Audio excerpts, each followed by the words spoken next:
Hi, Goddess of Love here. Kamusta kayo dyan? Again, mga goddess ko. How are you today?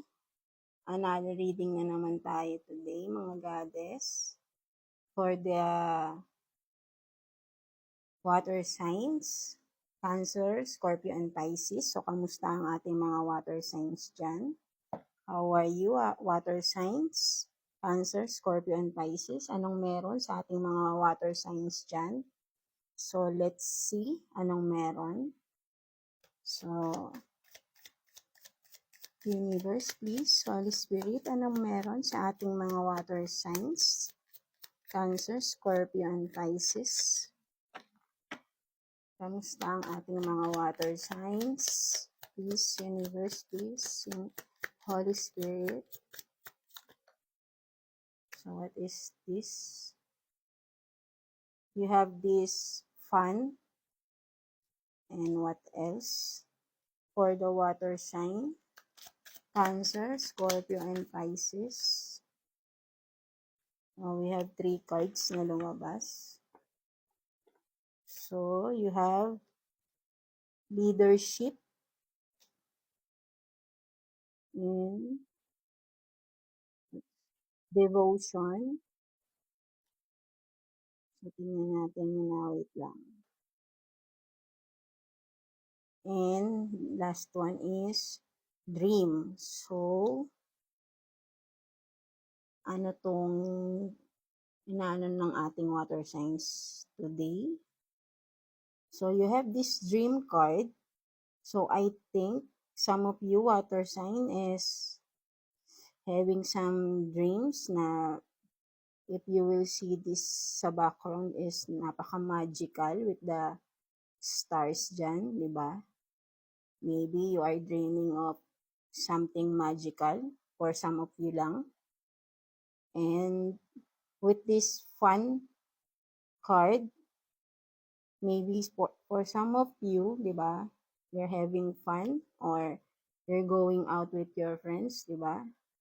Medyo masaya kayo ngayon. Some of you water signs, 'di ba? Kasi if you see colorful, 'di ba?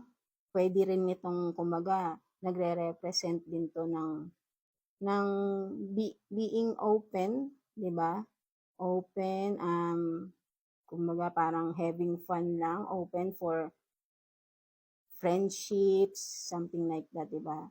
Parang kahit ano hindi kayo hindi kayo yung namimili ng mga friends, right? Kasi kung makikita mo rito, napaka-colorful, right? So, any gender, open kayo. So, you're just having fun with your friends and you don't mind kung ano man gender ng friends mo, right? So, kumaga, hindi kayo judgmental, something like that, diba?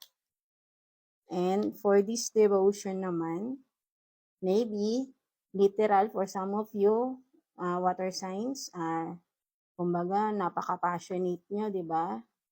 Or literal na dito sa ating card is baka some of you is into valley, di ba? Valley, right? So, or for some of you, napaka-passionate nyo right now, water signs, Cancer, Scorpio, and Pisces, kung makikita nyo, di ba?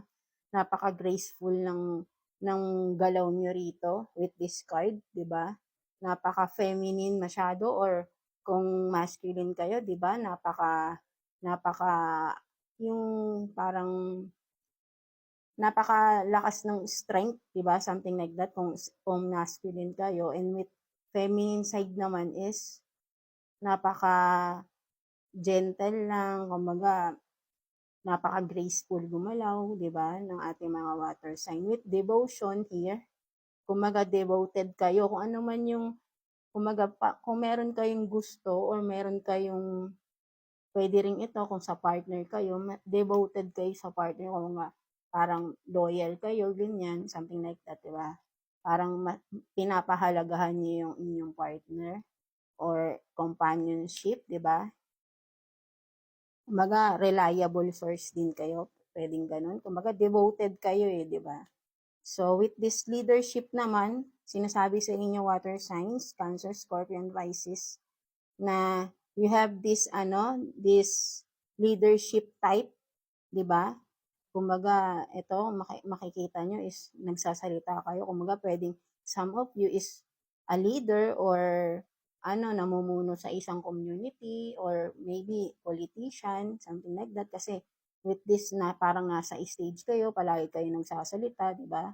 Kumbaga, leadership, maybe for some of you, meron kayong may nagpa-follow sa inyo. Kasi leadership, kumbaga, sinusunod kayo ng iba, di ba? Ganun din yung ibig sabihin ng leadership. So, parang dito nga, devotion, kumbaga, kasi loyal kayo. So, marami nagtitiwala sa inyo, water signs. Di ba? With this leadership card, marami nagtitiwala sa inyo. Kaya, may potential kayong mamuno, right? Kasi, nakukuha niyo yung loob ng mga tao. With this card, makikita mo, by means of, kapag magsasalita kayo, gano'n, pwedeng nakukuha nyo yung mga tao by speaking, ganyan, di ba? Parang naniniwala sila kung ano man yung sinasabi mo. Naniniwala sa'yo. So, nagpa-follow sila sa'yo. Sinusunod ka nila. That's being a leader, di ba? Right? So, what else para sa ating mga water signs? Ano pang meron sa ating mga water signs na maganda ang kanilang aura today? Di ba? And napaka ng mga water signs natin, no, na parang yung masyadong goal-oriented, something like that, di ba? What else for the water signs, please, universe? Ano pa pong meron sa ating water signs? Cancer, Scorpio, and Pisces, please, universe.